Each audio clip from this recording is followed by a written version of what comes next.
দখলদার ইসরায়েলের বিরুদ্ধে ইতোমধ্যেই শক্ত প্রতিরোধ গড়ে তুলেছে হামাস, হিজবুল্লাহ সহ অন্যান্য সাহসী যুদ্ধবিরোধী সংগঠনগুলো, যার ফলে যুদ্ধে হেরে যাওয়ার ভয় অনেকটা আঁকড়ে ধরেছে ইসরায়েলের প্রধানমন্ত্রী বেনিয়ামিন নেতানিয়াহুকে। আবার গেল অক্টোবর মাসে নেতানিয়াহুর বাসভবনে লেবাননের সশস্ত্র গোষ্ঠী হিজবুল্লাহর হামলা রীতিমতো ঘুম হারাম করে দিয়েছে তার। জানা গেছে, নিজের নিরাপত্তা নিয়ে চিন্তিত নেতানিয়াহু হিজবুল্লাহর শক্তিশালী ড্রোন হামলার পর থেকেই একটি সুরক্ষিত বাংকার থেকে কাজ করছেন।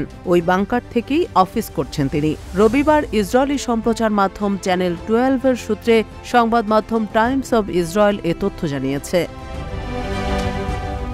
সংবাদ মাধ্যমটির প্রতিবেদনে বলা হয়েছে, ইসরায়েলের প্রধানমন্ত্রী বেনিয়ামিন নেতানিয়াহু প্রায় মাসখানেক সময় ধরে প্রধানমন্ত্রীর কার্যালয়ের নিচে ভূগর্ভস্থ একটি সুরক্ষিত কামরা বা বাংকার থেকেই বেশিরভাগ কাজ করছেন।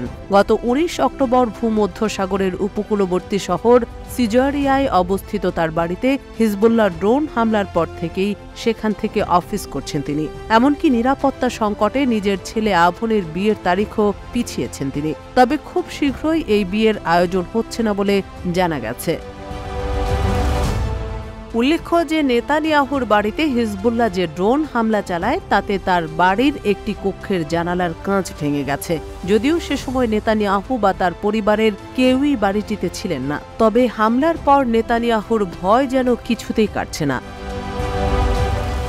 টাইমস অব ইসরায়েলের প্রতিবেদনে আরও বলা হয়েছে, প্রধানমন্ত্রী বেনিয়ামিন নেতানিয়াহু তার সহকর্মীদের বলেছেন, ড্রোন ও অন্যান্য হামলার ঝুঁকির কারণে তাকে সুরক্ষিত একটি ভূগর্ভস্থ কক্ষে থাকার পরামর্শ দেওয়া হয়েছে এবং পরিচিত স্থায়ী স্থানগুলো এড়িয়ে চলতে বলা হয়েছে।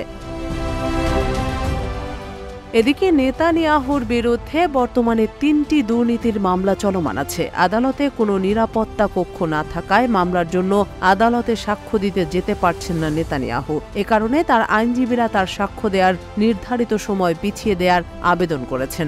নেতানিয়াহুর সাক্ষ্য প্রদান আগামী 2 ডিসেম্বর থেকে শুরু হওয়ার কথা রয়েছে। অন্যদিকে লেবাননে স্থল আক্রমণ সম্প্রসারণের অনুমোদন করেছে ইসরায়েলি সেনাপ্রধান। 10 নভেম্বর রবিবার মিডল ইস্ট আইয়ের এক প্রতিবেদনে এই তথ্য জানানো হয়েছে। প্রতিবেদনে বলা হয়েছে, দক্ষিণ লেবাননে স্থল আক্রমণ সম্প্রসারণের অনুমোদন করেছে ইসরায়েলি সেনাপ্রধান হারজি হালেভি।